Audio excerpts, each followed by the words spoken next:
नमस्कार, मैं राकेश चौधरी। हरियाणा में सभी लोकसभा सीटों पर हुए चुनाव का डेटा अपडेट हो गया है। इसके मुताबिक हरियाणा में कुल मतदान 64.80% हुआ है। चुनाव खत्म होने के बाद 65% मतदान का चुनाव आयोग की ओर से अनुमान जताया गया था। साथ ही ये भी कहा गया था कि डाटा अपडेट होने पर आंकड़ों में बदलाव हो सकता है, तो ये बदलाव हो गया है। लेकिन आइए बात करते हैं गुरुग्राम लोकसभा सीट को लेकर के। यहां 62.03% मतदान हुआ है।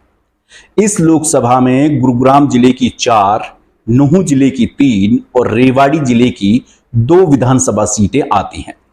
सबसे ज्यादा बावल विधानसभा में मतदान हुआ है, तो सबसे कम गुरुग्राम विधानसभा में मतदान हुआ है।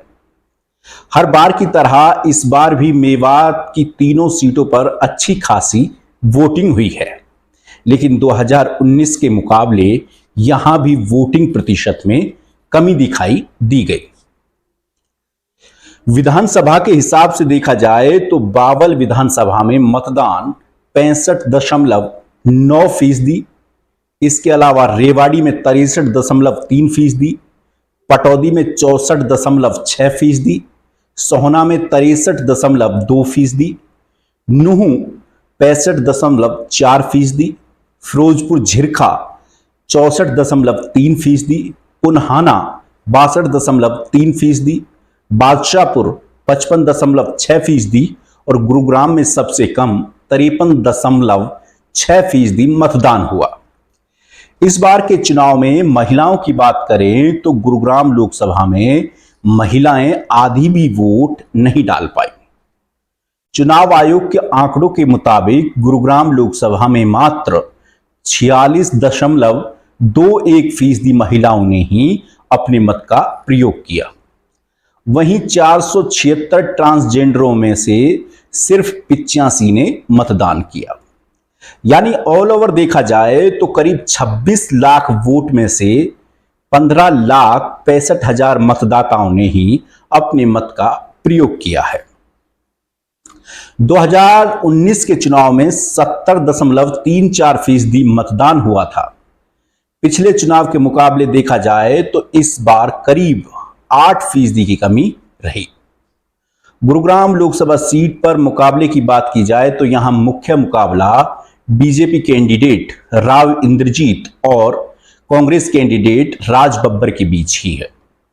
ऐसे में सवाल यह भी कि आखिर कम मतदान होने से इन दोनों कैंडिडेट में किसे फायदा मिलेगा। ये आंकड़े बहुत कुछ कह रहे हैं। दरअसल लोकसभा चुनाव के ऐलान के बाद लग रहा था कि राव इंद्रजीत चौथी बार इस सीट से आसानी से जीत जाएंगे, लेकिन जैसे ही कांग्रेस ने राज बब्बर को मैदान में उतारा तो मुकाबला रोचक हो गया। हमने गुरुग्राम लोकसभा की हर विधानसभा सीट में जाकर लोगों की राय ली, उनसे जानने की कोशिश की कि आने वाले लोकसभा चुनाव को लेकर के उनके मन में क्या है और जमीनी हकीकत को जानने की कोशिश की। बात अगर मेवात इलाके की करें तो यहां 80% मुस्लिम मतदाता हैं, जो राव इंद्रजीत से कम बल्कि बीजेपी से भयंकर नाराज दिखे। राव इंद्रजीत को लेकर यहां के मतदाताओं में सिर्फ एक नाराजगी थी कि वो कभी इलाके में आए नहीं, लेकिन बीजेपी को लेकर यहां मुस्लिम मतदाताओं में कई मुद्दों को लेकर नाराजगी थी और उनका झुकाव कांग्रेस उम्मीदवार राज बब्बर की ओर ज्यादा दिखाई दिया। इसमें कोई दो राय नहीं कि राज बब्बर को यहां से बम्पर वोट मिलेगा। जो अब मैं बताने जा रहा हूं वो ये कि लेकिन इतनी नाराजगी के बावजूद राव इंद्रजीत मुस्लिम मतदाताओं की वोट लेने में कामयाब हो गए हैं। बहुत बड़ी संख्या में तो नहीं कह सकते, लेकिन 2019 से कहीं ज्यादा इस बार राव इंद्रजीत को मुस्लिम मतदाताओं ने वोट दिया है, जैसा हमें फील्ड से जानकारी मिली। वहीं यहां के हिंदू मतदाताओं की बात करें तो उनका झुकाव बीजेपी की तरफ दिखाई दे रहा था। बात सोहना विधानसभा की करें तो यहां इस सीट पर मुस्लिम, राजपूत और गुर्जर मतदाताओं की संख्या बहुत ज्यादा है। बब्बर ने यहां वोट तो अच्छी उठाई, लेकिन राव साहब यहां आगे निकलते हुए दिखाई दिए। इसके अलावा बादशाहपुर और गुरुग्राम में भी राव साहब भारी दिख रहे हैं। जिस पंजाबी फॉर्मूले के चलते कांग्रेस ने यहां बब्बर को टिकट दिया, वो पंजाबी मतदाता बटा हुआ दिखाई दिया। साथ ही पीएम मोदी के नाम पर राव को जमकर वोट भी मिले हैं। इसके अलावा अगर बात की जाए अहीरवाल की, तो रेवाड़ी, पटौदी और राव इंद्रजीत भारी लग रहे हैं। बावल और पटौदी विधानसभा में बब्बर को वोट जरूर मिले हैं, लेकिन रेवाड़ी विधानसभा में एक तरफा माहौल राव इंद्रजीत का दिखाई दिया। राव इंद्रजीत इस विधानसभा से अच्छी खासी बढ़त बनाते दिख रहे हैं, या कह सकते हैं कि वो यहां से अच्छी खासी बढ़त बना सकते हैं।